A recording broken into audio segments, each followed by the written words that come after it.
Start. माझे नाव अंश प्रशांत पाटील. मी आता 7वी मध्ये शिकत आहे. मी छत्रपती शिवाजी महाराजांबद्दल जे काही 2 शब्द सांगत आहे ते तुम्ही शांत चित्तेने ऐकावे.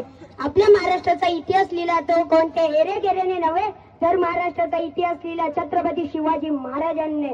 मुद्रा त्या छत्रपती शिवाजी महाराजांना रयतेच्या राजाला, ज्याच्या भक्तीला सोड नाही, ज्याच्या शौर्याला तोड नाही, जो अतंग आहे सागर समान, त्याचे छत्र म्हणजे आभाळ सन्मान.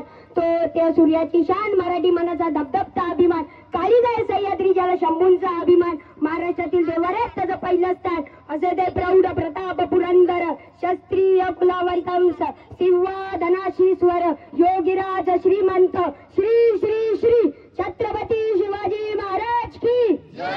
बंदुकीच्या जोरावर आणि अंतरच्या धाकावर, बंदुकीच्या जोरावर आणि अंतरच्या धाकावर वाघांना माणसाप्रमाणे जगायला शिकवणारे मी खूप माणसं बघितली, परंतु बंदुकीच्या जोराशिवाय आणि अंतरच्या धाकाशिवाय इथल्याच माणसांना वाघाप्रमाणे जगायला शिकवणारा मी एकच वाघ बघितला, आणि ते म्हणजे छत्रपती शिवाजी महाराज.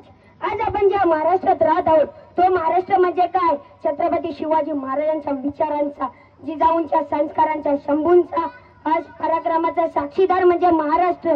कष्टकरी शेतकऱ्यांचा, दीनदलितांचा, 105 हुतात्म्यांच्या बलिदानाचा देश म्हणजे हा माझा महाराष्ट्र.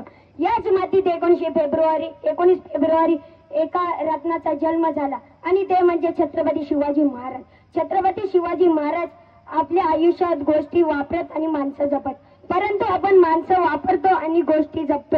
म्हणून छत्रपती शिवाजी महाराजांची प्रत्येक ऐकलेली गोष्ट आपल्या मनात ठासावून भरलेली आहे. त्यामुळे मला एक तुम्हाला प्रसंग सांगायचा वाटतो. छत्रपती शिवाजी महाराज एकदा कर्नाटकाहून महाराष्ट्रात परत येत असताना तिथे एक बेलवाडी नावाचे गाव होते. मल्लम्मा देसाई तिथे एक छोटासा किल्ला होता. मल्लम्मा देसाई तिथली ठाणेदार राहत होती. दादाजींना वाटले जाता जाता हा गड आपण जिंकून जावा, म्हणून दादाजींनी थोडे सैन्य गोळा केले आणि ते मल्लम्मावर तुटून पडले. पण मल्लम्मा ही जिद्दीची, चिकाटीची, तिने सर्व सैनिकांचा पराभव केला.